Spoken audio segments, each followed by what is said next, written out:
You will navigate no one giving a fuck about you. And you will navigate people not liking your art. You're listening to Creative Rebels, the podcast for creatives. Welcome back, Rebels, and welcome to what I'm going to go ahead and say is our best episode ever. And maybe it's because I've listened to this episode 3 times now and I'm just back from the third listen and I'm just buzzing. And it's not for me to say that this is our best episode ever. That's for you guys to let us know. But I do believe that this will be our most shared episode. I do think it will be our most listened to episode because I think it so clearly goes into both the immense pain, the hard pain of creating, and the incredible joy that we go through as creatives. I think whatever it is that you're worried about, it probably gets addressed during this 50-minute conversation. So if you want more of these 50 minutes, I think, Amie and I will definitely be doing more work together. But there is also another thing that you can do, which is go and grab Amy's book, We Need Your Art, because it's the most important book for creatives that exists at the moment. And we will never steer you wrong. I still say we in regards to the podcast. I will never steer you wrong when it comes to, I'm only going to recommend a book that I think you need to read because I think it will help you along on your journey. And this is certainly one of them. I think it's the most comprehensive book that's ever been made for artists, makers, creators, because it so deeply dives into everything that you're probably worried about. So go and buy We Need Your Art. But first listen to this incredible episode with the powerhouse, the visionary, the legend that is Aimee Mcnee.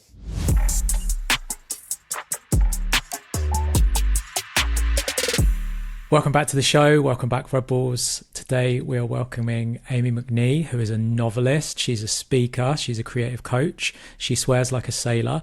And most importantly, she is a cheerleader for artists and creatives. And by the time this episode is released, her new book will be out in shops. So Aimee, hi, welcome to the show. Hi, David. Thank you for having me. It is a fucking honor to be here. Just so the first fuck had to drop so that I could really honor my pirate swearing reputation. We love it. We love it. I've actually had complaints about the podcast before. I think any bad reviews we've got is David swears too much. So I'm very acquainted with those sort of reviews. Yeah. Spicy language triggers a lot of people. I know. So putting it out there now, if you've got small children or you're very offended by rude words, then you probably should tune out now. But exciting times for you, mate. The new book. Thank you. And I know you're a published novelist already, but is it a different feeling with this book, baby? So this book, We Need Your Art, it's my first traditionally published book. So I have self-published everything else before this moment in time. And so whilst self-publishing and choosing myself was the most important thing I've ever done for myself as an author and as an artist, because I had to choose myself and pick myself and say, hey, I think you're worthy enough to be witnessed. There is something, it's been a very different experience, at least being published in the traditional sense with a traditional system behind me. And I think maybe more than it just being a traditional published book and that being why it's special, I think why it's actually special is because I've crystallized 10 years of thinking and 10 years of battling with being a creative and how I've navigated that, and I've put it into one beautiful little book. And I'm just very, very excited for this creative compendium to be out there and for me to get to talk about it and for me to get to see it work its magic and for more art to be made. I love that. Can I just jump on something very throwaway that you said there of being able to feel worthy?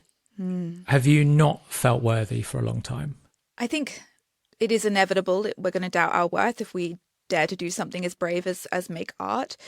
But yes, at the beginning of this journey, I firmly believed that in order to be a professional artist, a professional writer, that I needed to be chosen. And I wasn't being chosen. I was only being rejected. I was not being seen. I felt incredibly alone and like I was just banging my head up against a brick wall. Like I was desperately asking the world to please see me. I am making all this art. I want to connect with you. Please, can someone just look at me and nothing was happening. I was navigating so much silence. And so I seriously doubted my worth because no one was giving me validation. But even more than that, like I wasn't giving myself any validation. And I think that's what I had to come to terms with. I thought that I was nothing because nobody was choosing me. But the reason why I felt so shit was because I also wasn't choosing me. Like I didn't want to back my own art. I think that's why, as I said, self-publishing was such a big moment for me. I call it like a coronation, like a self-coronation. Like I put the fucking crown on my own head instead of begging people to fucking see me and for asking them to put it on my head. Like I needed to do it first.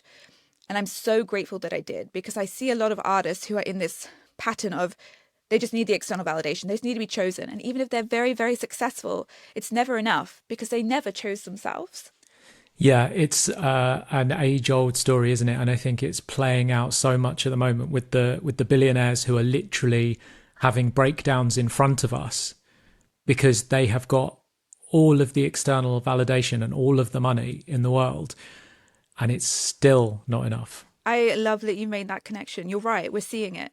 These men are not connected to themselves. They have not been able to express themselves, and they have not chosen themselves. And they are reaping fucking havoc in the world. I've been thinking about this a lot recently, of the secret to success. And obviously success is everyone has their own interpretation of what success is to them. And for me, success is being able to make what I want every single day. That's I pretty love that much definition. Everything falls into that definition for me. But whatever your definition of success is, when you are, this podcast has gone way deep, way fast, but when you're alone with yourself, how you feel about yourself really is the most important thing. And that desire to be seen, I've never wanted to be seen personally. I've always wanted my art to be seen first. It's in a fashion though, isn't it? Because your art is an extension of who you are. It is.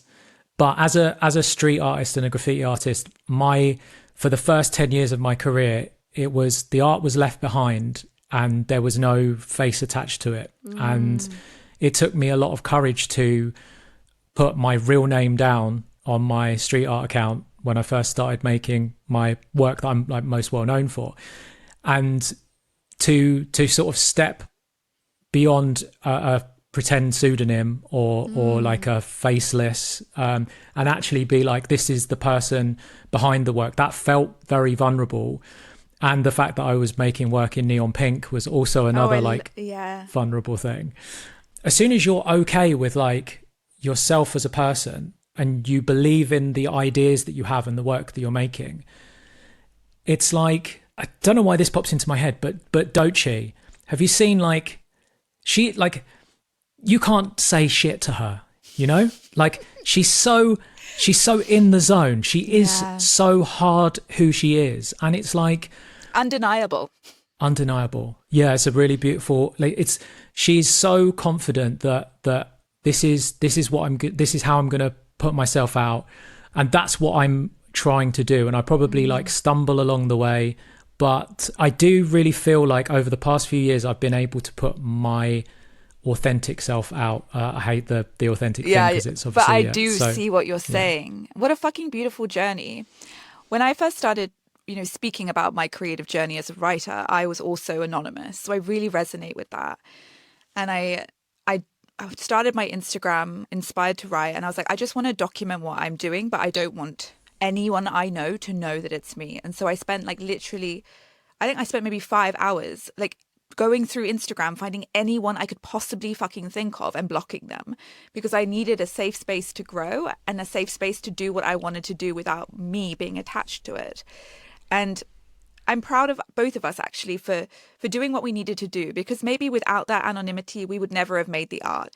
But I'm even more proud of us for eventually being like, this is me, this is who I am, and please see me in this vulnerability. It's incredibly beautiful. What we do is so vulnerable, and being seen in it as the artist is such a brave thing. Yeah, how, if someone's listening, and because for both of us, we're looking at 10 plus year journeys of getting to that stage where I think we give no fucks, where we're like, this is my work, you can take it or leave it. That's the intention, yeah. Yeah. Definitely. Like, I actually love that some people violently hate my work. That's cool. It's very cool. And so for the early stage creative who has these feelings of like, I don't really want to be seen, because where that comes from is a feeling of insecurity and fear of, what if I show them who I really am and everyone hates it or they reject it in some way? What's your advice to that person who's not, they don't have this incredible confidence because it's something that's really built up really slowly? It is built up so slowly. I think that's something to settle into, is understanding that it's okay that you feel this way, because what you're doing is incredibly vulnerable. It's baby steps, baby steps. And you're not going to suddenly feel super confident. I mean, we're all so different, and some of us might just naturally feel more happy with being seen than others. But a lot of us are going to be very afraid to be witnessed in that very vulnerable way. And it's just tiny baby steps. And take the protocols you need to take to make yourself feel safe at the beginning, just like both of us did, David. Like, we both took steps that gave us a little bit of protection so that we can do the hard thing but have some sort of cushioning around us. Like, if you can't handle your comments being on your social media profile, don't have them on. Like, do take tiny steps to protect yourself, because you are doing something very scary and you're allowed to take protocols. It doesn't have to be you go all in and just expose yourself to everything all at once. Like, take tiny steps. Eventually I unblocked everyone. Eventually you let people witness you and know that you work in neon pink and it's you who are doing this incredible work. And that took time. It took 10 years, and it's okay that it took that long. We're allowed to take this in baby steps. But something I do think I want to say, and I wonder if it's more frightening or more liberating. I think it can go either way. But the thing is that, first of all, you will navigate no one giving a fuck about you. And you will navigate people not liking your art. And these two things are non-negotiable. It is nothing to do with you. It is to do with the fact that art isn't for everyone and you're not for everybody. You just need to find the people who are about you, and they are 100% out there. It's just about discovering where they hang out, what they're doing. They are out there. There are people out there who need you, who need your art. But it's not everybody. And you need to settle into the fact that there are some people who are going to be like, that's fucking shit. And that's okay. Like, some people really don't like my work, and some people really don't like David's work. We're still phenomenal artists, and we survived not being liked. Yeah. I think we forget how huge the planet is. It's so big. And how finding your 1,000 true fans is, that's such a tiny number compared to how many people there actually are. Oh my God, I'd love to do some percents on that, because that's such a great point.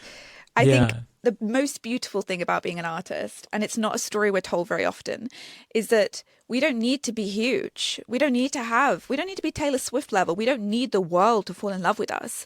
We need to find our people, and that can create an incredibly sustainable creative life. There are 8 billion people. Most of us are online. Like, we've just got to figure out who our people are, and there doesn't need to be a huge amount of them. I think a lot of people have been inundated with these huge stories of creative success. We have a very go big or go home. You're either Taylor Swift or you're a starving artist narrative. But I'm here for the rise of the middle class artist, the artist with 1,000 true fans who gets to do what they love every day, which is such a beautiful definition of success. And finding 1,000 true fans, it does take work, but they are out there. There are so many people out there who need and are looking for art that resonates. Yeah, because I'm always listening to this podcast in trying to put myself into the brains of the listener. And I remember, if I'd have heard that a long time ago, I might not have believed it. I just want to interesting. Great. Do you know what I mean? It's like, when no one is looking at your stuff at all, it feels like no one ever will. And to listen to 2 successful people on a podcast talk about, you will find them eventually, it does feel impossible. But I have to just like break through your phone screen right now and just be like, no, trust me, that your people are out there waiting to be discovered. Like, there's a hole in there, there's a puzzle piece in their life that is U-shaped, and they're just waiting to discover you.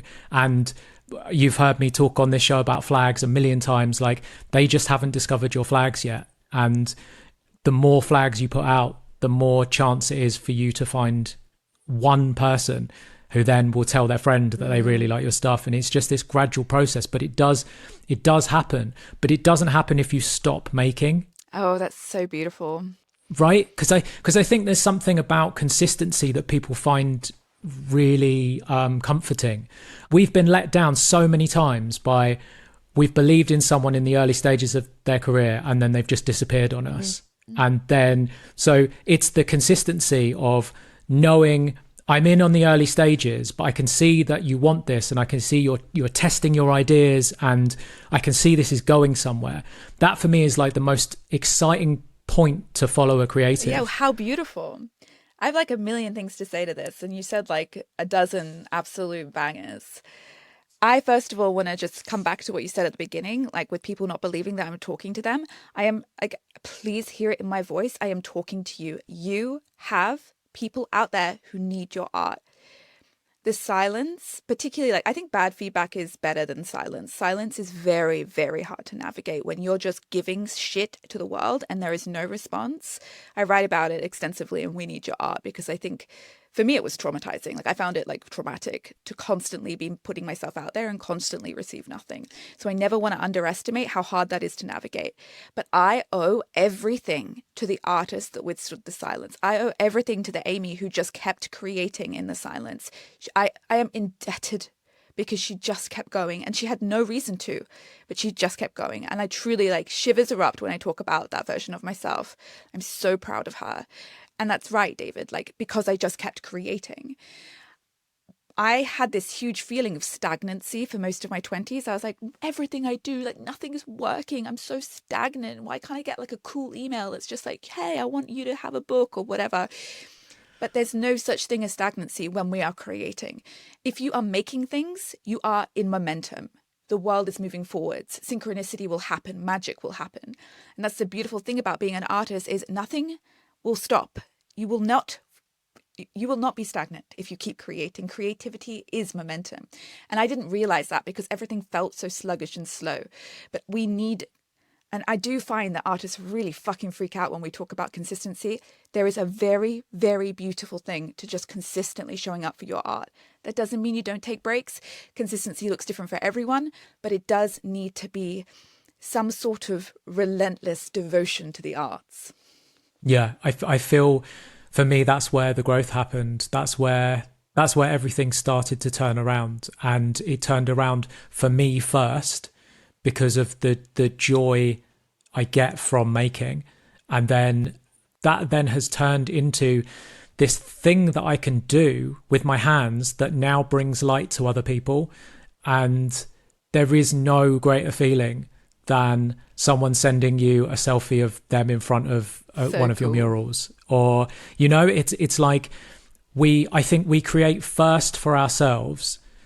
It's such a beautiful, like, cyclical relationship. It's stunning, isn't it? You have this thing for you, which is you getting into flow state, and you have these ideas in your head and you're getting them out into the world, and they become real and they're tangible. And that whole time was for you in the creation of it. And then you can throw it out into the world, and then other people can enjoy it and take what they want from it. I was talking to Elijah the other day, and he's an incredible grime MC and maker and creator. And we were talking about how when you have an idea and you put it out there, you maybe have an idea of what it means to you, but then people take that and they paint their own meaning on top of it. So beautiful. And it's so beautiful. It's like, it's this collaboration with your audience, I guess. It's like you just throw it out there and then they go, that means this to me, or I've used your thing that you made in a way that you didn't intend it to be used, but now it's something new. And that's just like, it's so human stunning. And beautiful. Yeah, I love this like weird relationship between art and artist, and then the art and then the audience. It's so beautiful. I think a lot of artists can get quite protective over like how your art is interpreted by your artist. Like, oh no, that's not what I meant. Like, I wanted you to see it like this. And it's like, once it's out of your hand, baby, that's not your job. It's not even your business. Like, people are going to look at your art and take and do so many different things with it. It's no longer your responsibility. It's no longer your business. Just let her go. And I think some of us need a little bit of encouragement to truly let it go. Like, it's going to be interpreted and seen through so many different lenses. And that is actually very beautiful. There's a girl on TikTok that I always quote with my sister who she does her hair really beautiful at the front, and she's from Liverpool, and she goes, what's happening up here? That's my business. What happens at the back? That's your business. I don't care about that. That's your business. So it's the same with your art. The That's back, exactly messy hair. the same. That's their business. Let them worry about that. I absolutely love that. Yeah, amazing conversation. I think another thing that I would love to chat about is this idea that there's a lot of very strong conversations about making art just for yourself or making art for your audience. And there's a lot of like moralizing as to what's the best way to create. But I think it's actually a very complex conversation. And I think different people need to hear different things because we all battle with slightly different, narratives and stories. But I never liked the idea. And I was told a lot, only create for yourself. You shouldn't be thinking about the audience. Like this is just for you and it should be holy and kind of untouched. It's very romanticized. It often came from people who also, I feel, struggled with getting paid for their art. Like it was like very much about pedestaling the creation and not touching it, not dirtying it with any sort of external expectation. So I don't make art to make money, don't make art to connect, just make art for yourself. And I really dislike that approach, even though I understand where they're coming from. It's like I think it came around during Romanticism, if I'm Interesting. I'm pretty sure that was when we pedestaled the artist as it had to be pure and from the heavens, that it was just gifted down to us, and commerce would mucky it somehow. Yes. And I've got so many fucking issues with that story. And whilst I do understand that a lot of artists think that the only way I can validate my art is by making it for commercial process, and therefore it can perhaps block us because we're only thinking of audience rather actually knowing what we want to create. The conversation still has to be absolutely nuanced. And when I create, of course, I'm doing it because it delights me and I love the process, but I am in consideration of audience and I am writing to connect. And I say it all the time because it seems taboo and I think it's ridiculous, but I make art for the attention. Like I'm out here to connect, baby. Like I want people to look at me.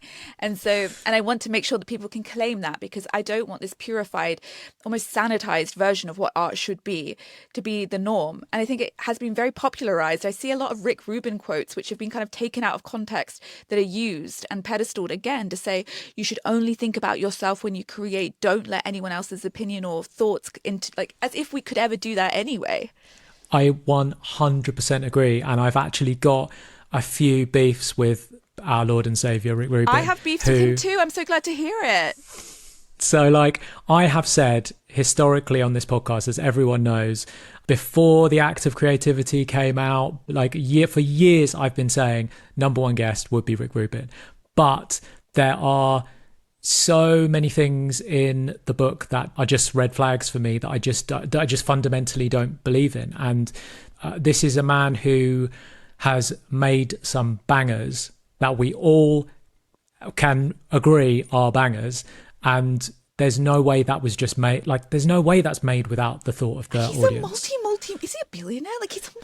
I'm so glad to hear this, David, because obviously we're in a community where he is our Lord and Saviour, and I do have huge amounts of respect for him, and I expect to cross paths with him someday, so we can't be too much of a dick, but I do have issues, and I'm so glad to hear you say that. His context is hard to understand with some of the things he says. Samesies. And perhaps he's just more in touch with a spiritual side of the creation process than I am, and maybe through conversation and debate maybe we could get there, but let's not ignore the amount of zeros in his bank account. He cannot just say you should just make art for yourself, because what I say to all creatives is number one thing is survival. That's what comes first, survival.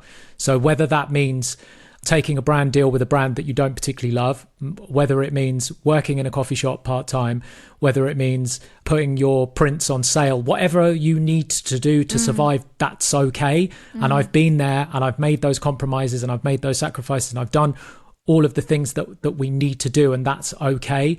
And to just say, if you liked the work, that's fine, and fuck it, and you shouldn't have been thinking about trying to sell it. You should think about trying to sell it. And if someone wants to buy it from you, that's beautiful.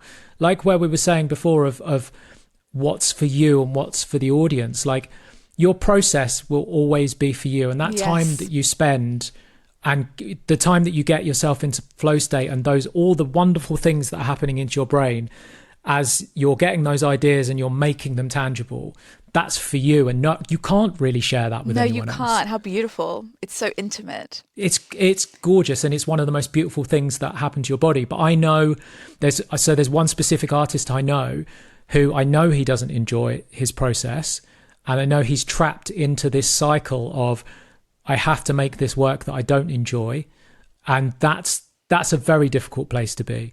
I hope that you can strike a balance of making the work that you love, that other people understand what you're trying to do with that work and they come on that journey with you. Because that's the golden space, Yeah, I think, is definitely. it's work that's true to you, it's work that your audience vibes off of. Then they can come on a journey with you, because as an artist you are going to, and a writer and a poet and a dancer, you're gonna evolve and things are going to change, and that's totally positive, and people should come on that journey with you. Yeah, 100%.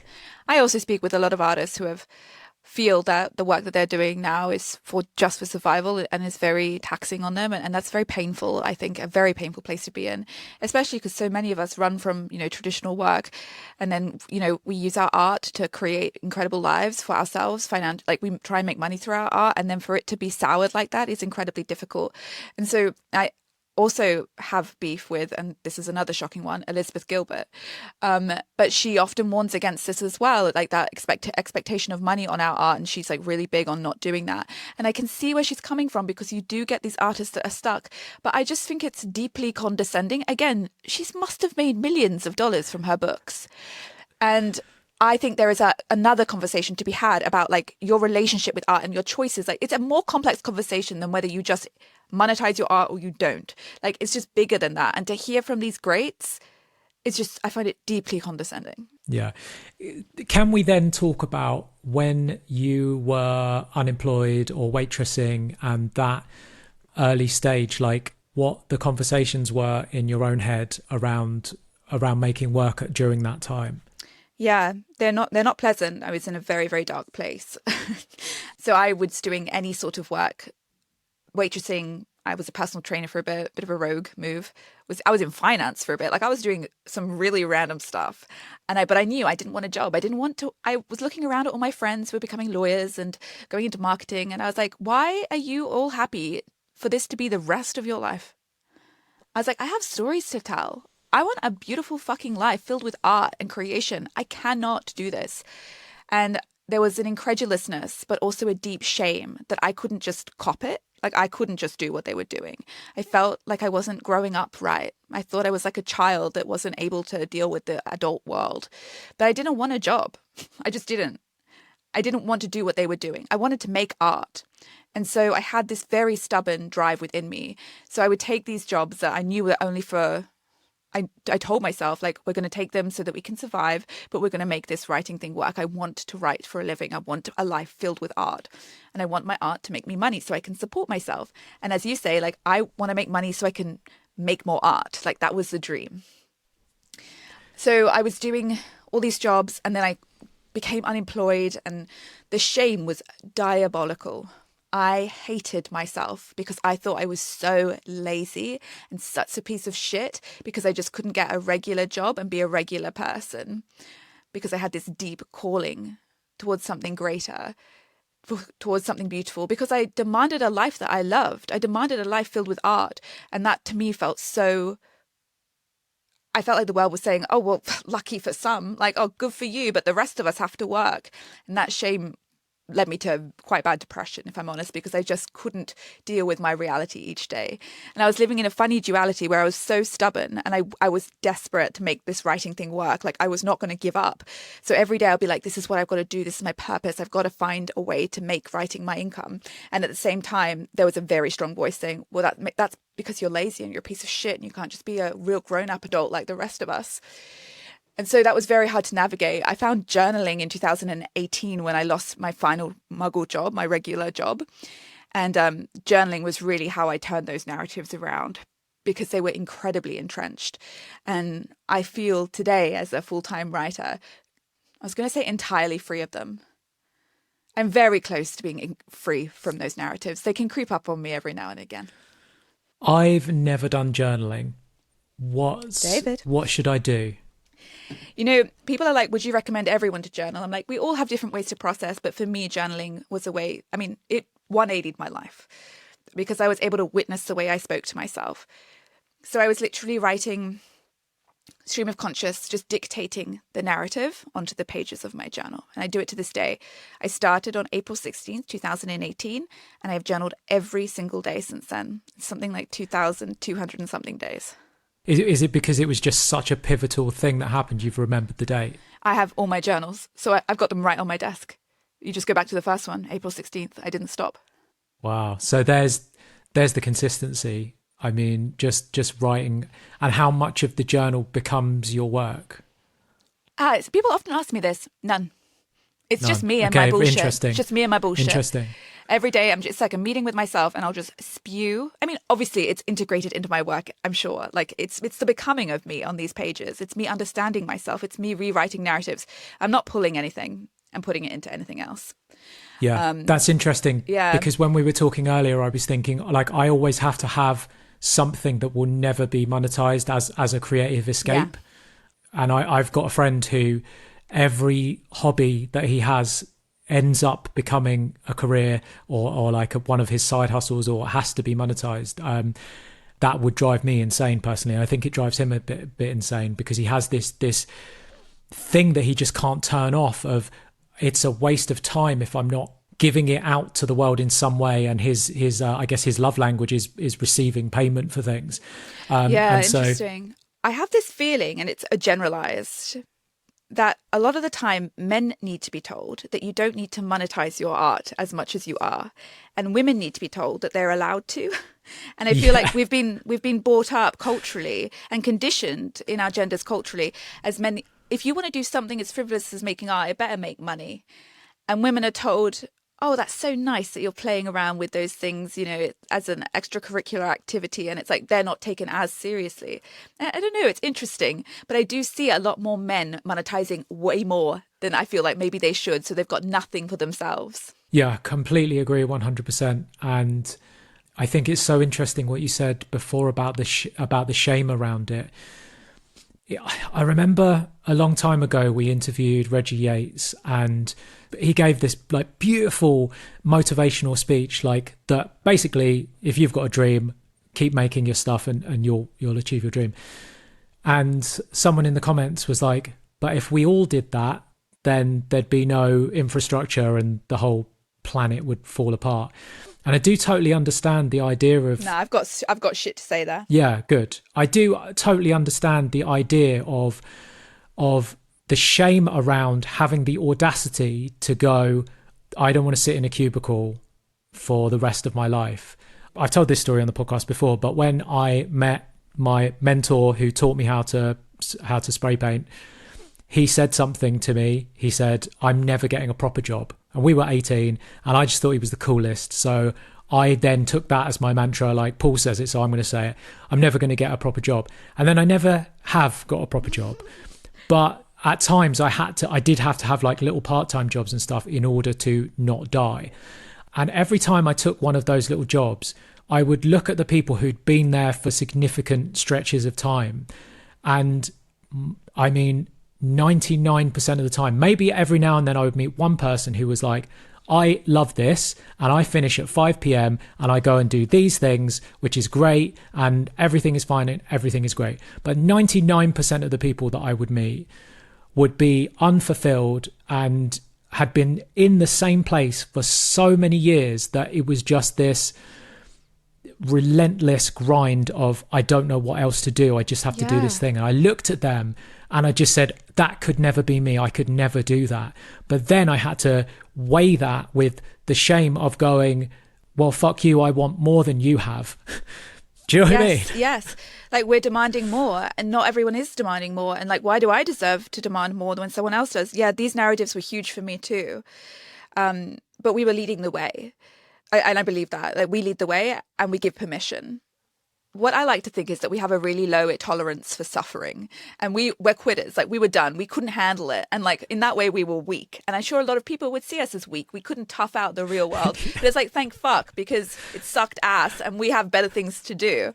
And I think we lead the way in that way. And of course, like, I demand a life that sparkles, and and you should be too. And that's my message. It's like, this isn't just for me. And my whole life will be working towards making sure that other artists understand that they deserve a life that they fucking love, that is filled with art. And I want you to fight for it.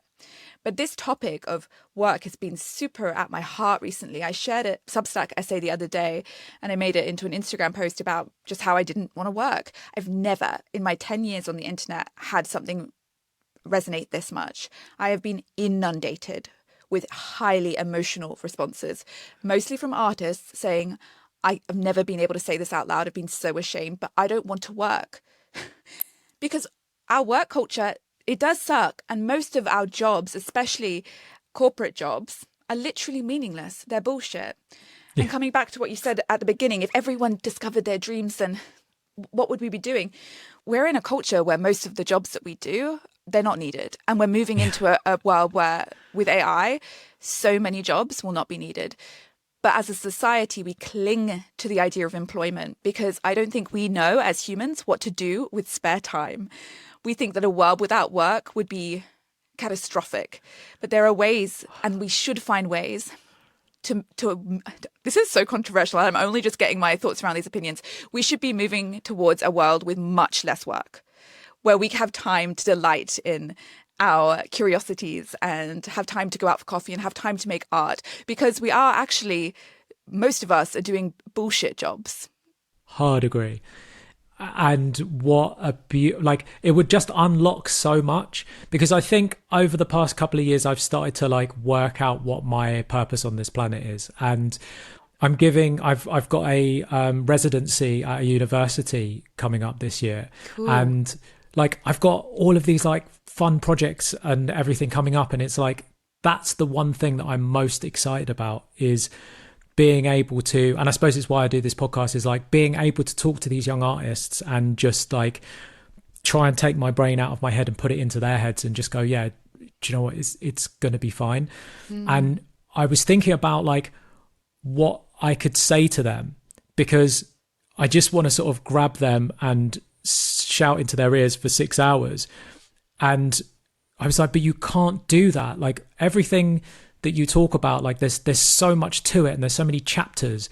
What in a short residency, and like what can you say to them? And I just sort of like, I've distilled it all down to one word, and that word is make. And I think that's the most important word that we have. And so my purpose on this planet is to just get people to make stuff. And it doesn't have to be good, and it doesn't have to be monetized. But if you make something, then you will learn about yourself, you'll learn about the world around you, you'll learn about what you care about, you'll learn about your own talents, you'll learn about your own tastes, you'll learn about the things that you want to improve on, and then by making more stuff you will then improve on those things. And so everything comes down to making. But the problem is, if you go to a 9 to 5, when you get home, you're so zapped from, like, they take everything from you. My God, yeah. The thought of coming back from your 9 to 5, you know how the gym bros will lay out their clothes the night before so that when they wake up in the morning it's easier to go to the gym, because everything's like sorted out for them. I think when you get home from your 9 to 5, the thought of like, okay, well, I want to paint, but I've got to go and get my watercolor papers, and then I've got to set up the easel, and I've got to set up the palette. And you don't have the mental capacity to like get yourself into the headspace to start creating stuff. And if we did just have like a universal basic income, or we didn't have to work these shitty jobs, maybe we could just make stuff. And in that making, we would learn so much about ourselves and about each other. And then we could collaborate, and just everything would be better for it. Oh my God, David. This is what I want for the world. I don't want to reveal myself as some kind of like anarchist, but I have been reading some weird essays lately. And this one is called The Abolition of Work. It's an old school, like, I think this movement of anti-work started like in the 90s. And it's by a guy called Bob Black. And he says, only once we're recovered from employment-induced exhaustion do we want to act. And it's like, only we can't act, we can't create, we can't make because of this employment-induced exhaustion. And I just see that. I mean, this is most of the artists I'm working with are working full time.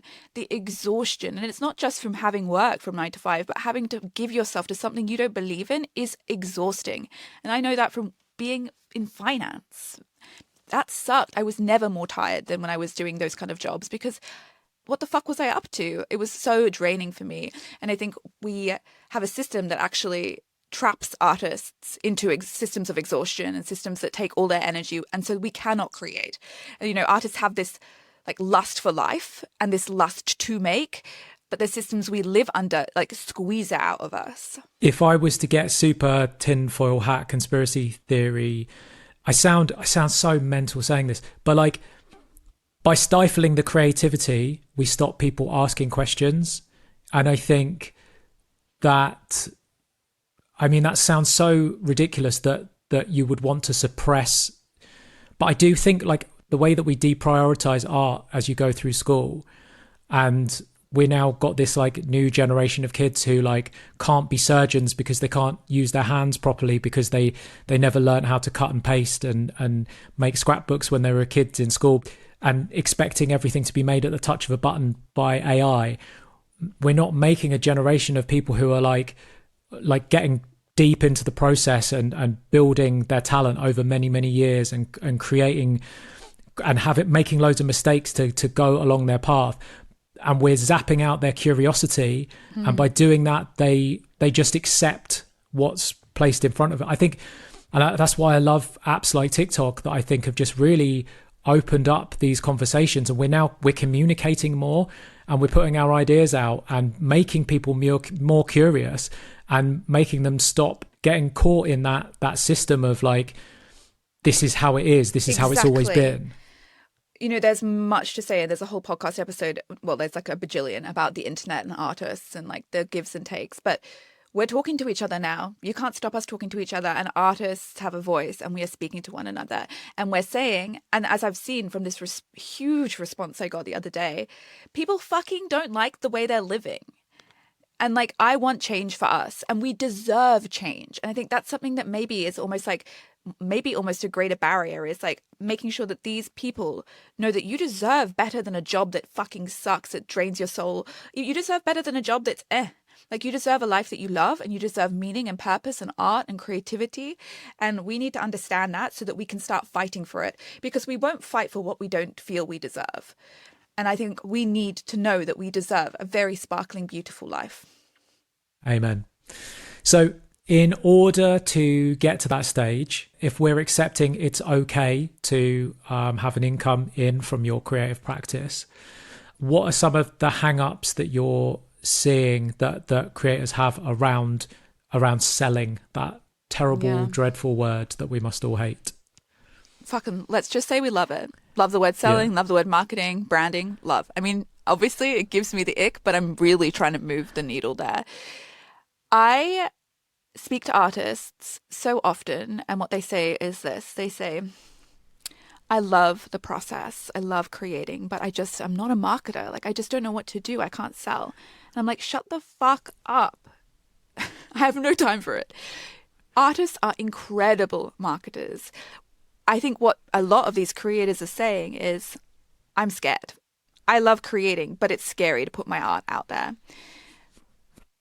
Marketing is connecting, and artists are fucking pros at connecting, making stuff that connects with other human beings. And so no, you don't need to have a degree in marketing. You don't need to have experience. Like, how do you want to put yourself out there? How do you want to connect with other humans? Creatives are very good at this, and you get to do it in your own way, in a way that feels good. I'm so tired of the narrative that I'm good at the art, but I'm bad at the marketing. If you want to put your art out there, make it an art form in itself. Marketing is an art form in itself. Connecting is an art form in itself. And I need artists to get over themselves and to realize that they're not bad at it. They just don't want to do it because it's scary. It's scary. It's a new skill. Like, you've got your creation down, and then you have to learn how to talk about it in a way that more people are going to get. Because what I find curators are really good at is cutting through all of the bullshit because as artists, we want you to know everything. So we pour out this, like, it's like, no, but this, and then I chose this color because of this, and like everything. Whereas a lot of curators have that really special skill of being able to distill it down. And at the end of the day, all they are then doing is telling a story about. It's storytelling. It is storytelling, and that's marketing. And with my work, like 90% of what I do, I give away for free, like 90%. Same. And I have like a mantra, which is it's either free or it's really expensive. And so like, if you want to buy one of my pieces and you want to have it in your house, then like that's going to cost. But you could just walk down the street and view my street art that is completely free. Or you could come to one of my free art events and walk away with a print. Like, there are options, but what you will find is like the people who really understand my work and they've experienced it outside on the streets for free, and then they've got themselves a free print at one of my events, but they've gone, you know what I really would love is we've got that blank space in the living room, like I really would love a David Speed canvas on there. They're going to be the people that are going to come and buy something. But like, by giving so much away for free, that's how people have discovered me, and that's where the sales come from. Yeah. So like, by giving away for free, I'm selling. Oh, 100%. I think we also think marketing is very like, has to be like a call to action, but like I'm marketing all the fucking time. Like right now I'm having the time of my life, low-key marketing my book, you know? And I think I need to understand that the artist can always be generating interest in what it is they're doing. Like when you're at the shops wearing your fucking weird clothes and that person asks about what your earrings are made of, like there's something about we just think marketing is the call to action on our Instagram page or the Facebook post that says, this is where you can buy my art. It's so much bigger and more beautiful than that. It's our lifestyle. It's the way we show up. It's the way we share. And I love that you have taken this approach. For me, most of my stuff is free too.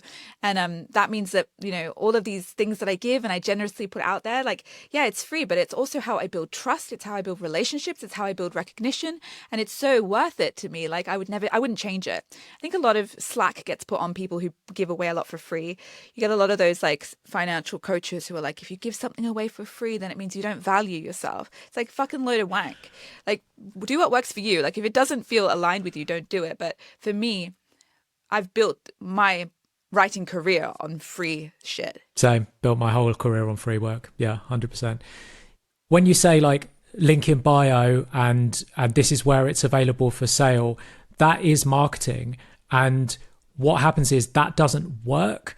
So artists will go, okay, well, I hate marketing because the marketing that they've tried has been like, this thing is for sale. My new song is out. Go listen to it.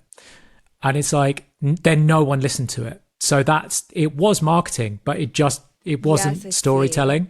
No, it's and if not. if you jumped on and gone, last week my boyfriend broke my heart, this is the song about it. If you've been through a heartbreak, then you might enjoy this. Do you know what I mean? Like, oh my God, it's telling the story about, it's telling the story about what you've made is marketing rather than going, this is here, go and do it now. Totally. Yeah. When I say that like artists are good marketers, I'm not saying, oh, you're not going to fail if you try. Like, well, you'll fail all the time. And the beautiful thing about the era that we're living in is you can fail really fast and get a lot of feedback. So, you know, a social post, like people put so much fucking pressure on one social post. It's like, use it. It's free. You'll get immediate feedback. Like, fail all the time online. Like, I'm begging you, just put shit out on the internet and see what happens, because you're going to accumulate so much knowledge about what does and doesn't resonate. And I feel that people are so afraid of fucking it up online or like doing something that doesn't work. Like, do you know the amount of times I've put something up and like tried to make a sale and it hasn't worked? Literally hundreds. But that's the beauty, because you get to keep doing it, and it's very cheap to fail like that, and you get a lot in return. I made a painting a couple of years ago that was like the pinnacle of my, it was like the very edge of what I was able to create. I like pushed myself so far, and I like never before has a painting taken so much blood, sweat and tears. And it was like the pinnacle of what I was able to achieve. And because it was so technically good, I thought, well, this is my best piece of work. This is like, and I did a print run and I was like, I'm going to sell this print run out on LinkedIn alone because technically this is the best piece I've ever made. Interesting. And I posted it on LinkedIn, and the only people that bought prints from that post were people that I already knew. And that was such a like wake up for me of like, no one gives a shit about how long it took you to make. No one gives a shit about how technically sound it is. They care about you as the creator. And so because I know that I've met these people and had relationships with them, they liked how the work was aesthetically, but there was another layer because they were people that I had met. Yeah. A lot of people, I think, feel upset about how much the artist is now linked to the art. Like, they prefer to be anonymous. Just like we said at the beginning, we needed in a time to be anonymous. But there's so much power as well. Because back in the day, like, people didn't have access to the artists. They only got the art. And now we get to tell our stories and to be seen and beloved as artists as well as be beloved within our art. And I think it is a beautiful relationship to have.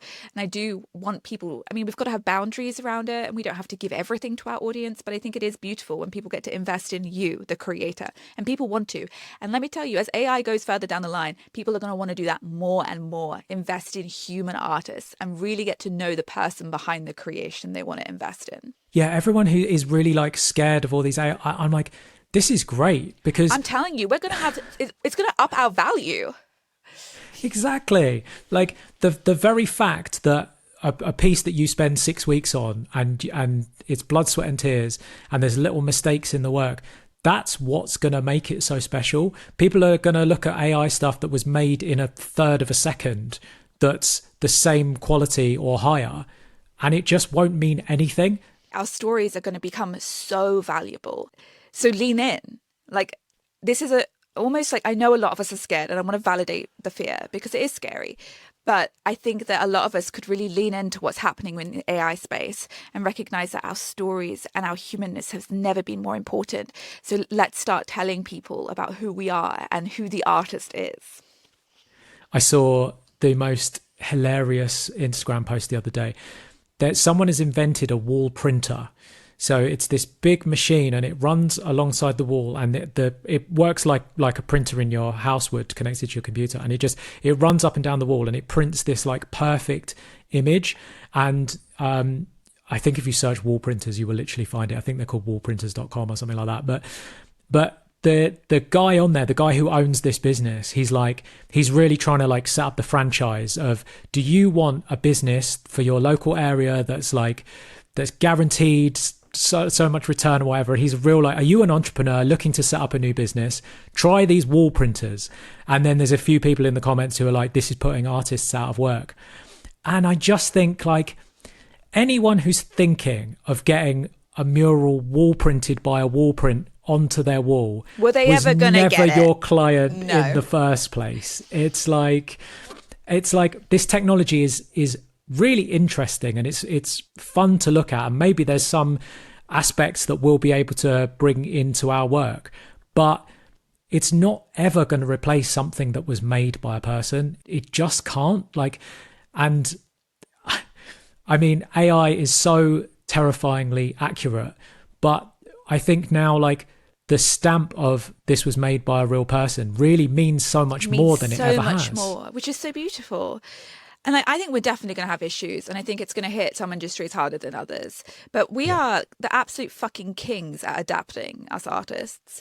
And as long as we don't get stuck in the victim mindset, which to be honest, we are also very prone to, but if we can adapt and use our ability to fucking, think outside of the box, which again is our major skill set, I think there are going to be artists that thrive. And I hope that most of us thrive. I hope that we can really sink into the humanness of our art. Is there anything you're struggling with at the moment? As I approach this book launch, I'm struggling with my ego. Interesting. What should this book launch look like? What do other people's book launches look like? How should I put myself out there? Like, who should I be approaching? There's an ego situation happening that I keep having to rein her in. And I'm trying to rein her in gently, because it is very vulnerable and exposing. But she just runs away from me sometimes. Like, oh, I should be on this podcast. I should be doing this. I should. And it's like, girl, chill the fuck out. Like, you are doing so well. Like, it's from my journaling. I have a very compassionate inner voice, and she babies me. I need to be babied. And I'm like, baby, please. I know you've got big dreams, and I know you want this book to do well, but you're doing as much as you can, and you do not need to be on these big podcasts for making big impact. Like, take it slow. And my notes app is just filled with me being like, take it slower. You're okay. It's just reining her in a lot. I love that. Thank you for your honesty. How do you feel about the myth of the overnight success? I don't know if you can see, but I have a sign right here and it's all about that. I'm going to read it out loud. It says, it will not be the big break. It will be a bunch of small wins, little opportunities, failed projects, finished projects. It'll all accumulate slowly. And then you will wake up joyful and you will wonder how you accumulated all this success. Yes, that's so funny, because as you were saying about the book launch, I was thinking in my head, like, it's not going to be your big break, because there's no such thing as a big break. There's no such thing. Like, yeah. Yeah, it's just another step along the road. Just another step. And I know that this book is here to hold artists and to help them thrive and to help them connect to themselves and to help them live the life that sparkles. And that was my job. I did it already. And now what I've got to do is champion this book. And I'm doing that every fucking day. I believe in this baby. I'm championing her. And therefore I'm doing everything I can. And I just need to continuously remind myself that. Don't need to be on Stephen Bartlett's podcast, Aimee. Fuck Stephen Bartlett, honestly. Doak, man. Why do we give a shit so much about this? Like, I've always wondered this. Like, why do we care? Like, because I could just make murals and not do this podcast and not write my book and not mentor young artists and want not to connect. Send 5-minute long voice notes to every DM that I get. Like why? You want to connect. Why do we care? It's so human. Yeah. It's so beautiful. Like, you want to make connection. That's the beautiful thing about art, is that it's not made for isolation. It's made to connect us. It's like this beautiful, like I don't know, like fibers that connect us. It wants to connect human beings. And artists are someone who wants to connect to human beings and connect human beings to each other. And it's so beautiful. And I think we dismiss art as frivolous, as silly, as play, as something just for children or something for the retired. But it is one of the most important foundations of us as humans and how we function in society. And we need to recognize, as artists, we need to recognize that the work we do is holy, like capital H holy, and crucial to humans thriving. And I love that that's how you are. Thank God that's how you are. You're fucking incredible. I really, really vibe with you, David. And I love the work you're doing. Oh, bless you, mate. And absolutely same. Oh, Aimee, what an absolute joy it has been to talk to you. I feel like we're so aligned on so much stuff. And I really hope people listen to this episode twice and sit down with a notebook the second time and just write down the things that resonate for them. Because I do believe in the audience. I do, because I think you can't reach everyone. But I think if you're listening to this podcast, there's at least an inkling in the back of your mind that you're meant for something more, that you're capable of something huge. And it's mine and Aimee's dream is that you do make that huge thing. Yes. Because together we are so much stronger. Aimee, you are a joy. Keep making the work that you're making. The world needs it. The world needs your art. Thank you. No one ever tells that to me. I'm out here telling everyone. That's it, man. I'm here. Thank I'm you, here to tell you.